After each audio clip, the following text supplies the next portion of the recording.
aplikasi berasal dari satu negara lain, maka negara yang lain itu memiliki kewajiban untuk membantu memproses penyerangnya, apakah lewat mekanisme hukum atau apa, itu dilakukan. Itu mekanisme yang ada di Group of Expert di Indonesia. Di OECD Eropa itu juga sedang ada inisiasi untuk membuat bahkan dalam tingkat law on cyber security. Bagian besar negara-negara Eropa itu belum memiliki undang-undang keamanan cyber, lalu meminta supaya langsung saja dibuat standarisasi undang-undang keamanan cyber di tingkat Eropa. Lalu yang inisiasinya adalah negara-negara yang bergabung di OECD. Ada juga yang disebut sebagai London Initiative. London Initiative sudah melakukan beberapa konferensi, terakhir di Den Haag, dan tahun depan diusulkan di Indonesia. Tahun depan itu hostnya bareng Indonesia dan Australia. London Initiative ini yang menarik dari London Initiative karena dia multi stakeholder model. Stakeholder model, jadi ada pemerintah, ada private company, dan perusahaan-perusahaan security bergabung menjadi satu. Ada lagi satu yang terakhir adalah Cina. Cina itu menggagas yang namanya Smart City, Safe City model. Pusatnya ada di DVI, salah satu kota kecil di Cina. Itu Safe City, Smart City model itu digagas untuk meningkatkan keamanan cyber. Jadi ada beberapa inisiatif yang sudah dilakukan. Kalau teman-teman tertarik di bidang itu sesuatu yang masih baru. Saya sendiri baru serius mempelajarinya kira-kira di Oktober 2015, dan ternyata luar biasa yang bisa kita dalam sana. Nah, cyber menjadi sesuatu yang penting. Nah, Indonesia sendiri sekarang sedang dalam proses untuk menyiapkan badan cyber, sudah sampai ke tingkat Kementerian Sekretariat Negara dan Sekretariat Kabinet dan dibawa ke Presiden, dan TNI sudah ada Perpres 62 tahun 2016 Keluar Menteri tentang pembentukan satuan cyber di sesuatu yang menarik di dalam. Yang kedua tentang rising power. Kalau rising power tadi pertanyaannya ini akan menakutkan untuk kita atau tidak, ya diktum sederhananya adalah kalau kita bandwagoning, ada pilihan bandwagoning, secara sadar bahwa kekuatan kita jauh lebih lemah dari negara adidaya di mana kita akan bergabung, itu berarti kita bunuh diri. Ya, sama saja kita melenyapkan diri. Ya, misalnya, kalau saya disuruh untuk menilai, mengamati kemungkinan kebijakan-kebijakan negara-negara Asia Tenggara terhadap Laut Cina Selatan, saya tidak akan capek-capek untuk berkunjung ke Singapura. Untuk Singapura, saya cukup melihat saja Amerika Serikat maunya apa. Amerika Serikat maunya A, ya kecenderungannya Singapura maunya A juga, karena pola dari politik luar negeri Singapura. Kalau Indonesia tidak dalam kondisi power parity yang pas, lalu kemudian bergabung dengan satu negara yang kuat, ya kita melenyapkan identitas diri sendiri. Kemudian kita tidak bisa memiliki kepentingan tertentu. Nah, pola itu yang sekarang kelihatan dilakukan oleh pemerintahan Jokowi JK. Ya, ada kemungkinan besar, ada potensi-potensi besar bahwa sumber-sumber pendanaan infrastruktur itu datang dari Beijing karena memang ada likuiditas yang signifikan di sana, tapi sangat juga menyadari bahwa kita harus melakukan perimbangan, tidak bisa terlalu bergantung ke sana. Itu Jepang tetap upayakan ada kerjasama strategis, katakanlah kereta api cepat Jakarta-Bandung dan Cina di kereta api medium dan nanti kecepatannya 120-250 km dari Jakarta ke Surabaya itu dengan Jepang. Jadi kita bisa naik kereta api Jakarta-Surabaya itu dalam waktu 5-6 jam terjadi itu dengan Jepang. Ada perimbangan yang kayaknya akan menjadi salah satu titik utama untuk Indonesia ke depan. Dan tadi ada pertanyaan tentang doktrin.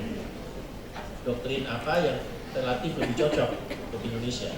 Kalau Indonesia powernya sekarang naik, tadinya big state menjadi middle power, lalu dari middle power jadi key player, regional key player, lalu habis itu berubah menjadi major power dan seterusnya.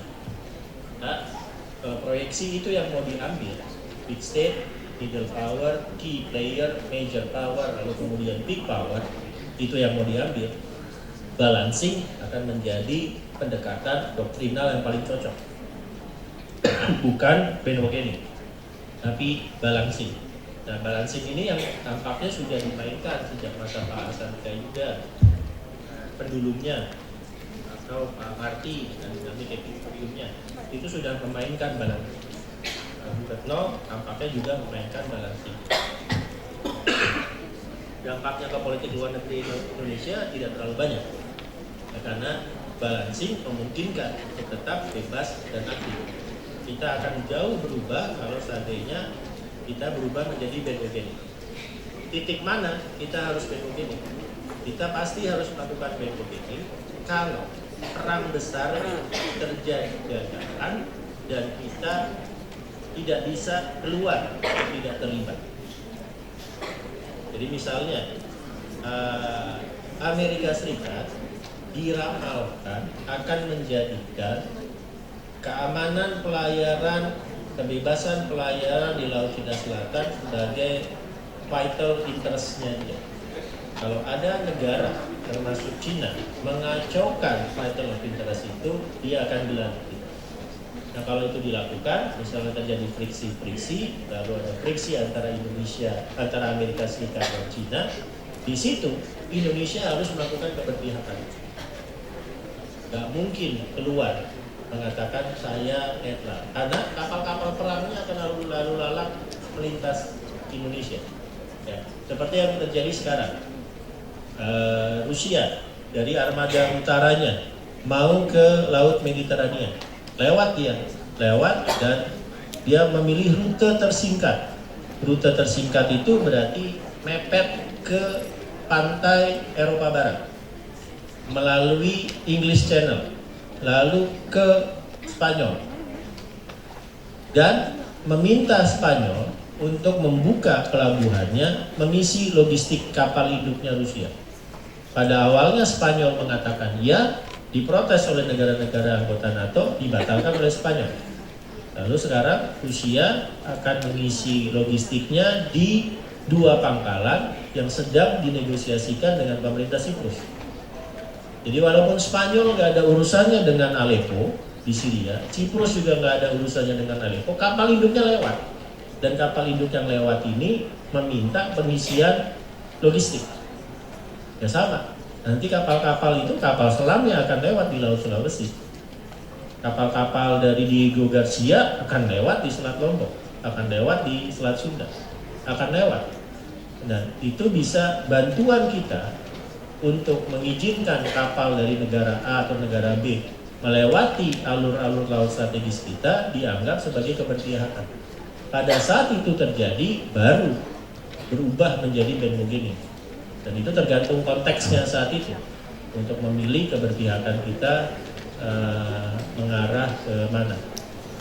Hanya dalam posisi itu baru politik luar negeri kita mungkin harus retooling, dilakukan evaluasi secara mendasar. Tapi kalau proyeksinya adalah proyeksi trajektori panjang, politik luar negeri bebas aktif itu menjadi sangat relevan. Ya hari ini misalnya saya tidak melihat kebutuhan kita kemudian keluar dari politik luar negeri bebas aktif, keluar dari prinsip-prinsip ASEAN yang netral misalnya, untuk kemudian bergabung dalam satu aliansi dengan rising power. Nggak melihat kebutuhan itu. Kecuali kalau memang ada satu perang yang tidak bisa kita perkirakan mendadak terjadi.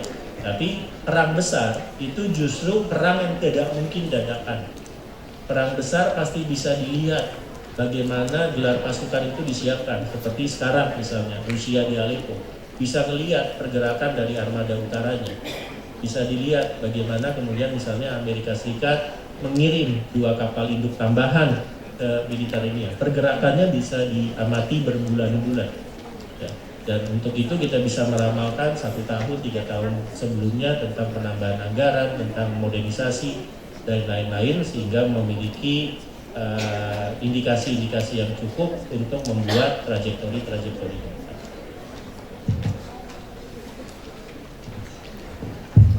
Oke, saya pikir walaupun masih banyak di antara kita mungkin menyimpan pertanyaan ya, namun dengan adanya keterbatasan waktu, sekarang sudah pukul 3, maka kita sudahi saja kuliah tamu kita IRLS ke-34 ini bersama Mas Andi Wijayanto. Mungkin saya minta aplausnya dari audiens untuk pembicara kita.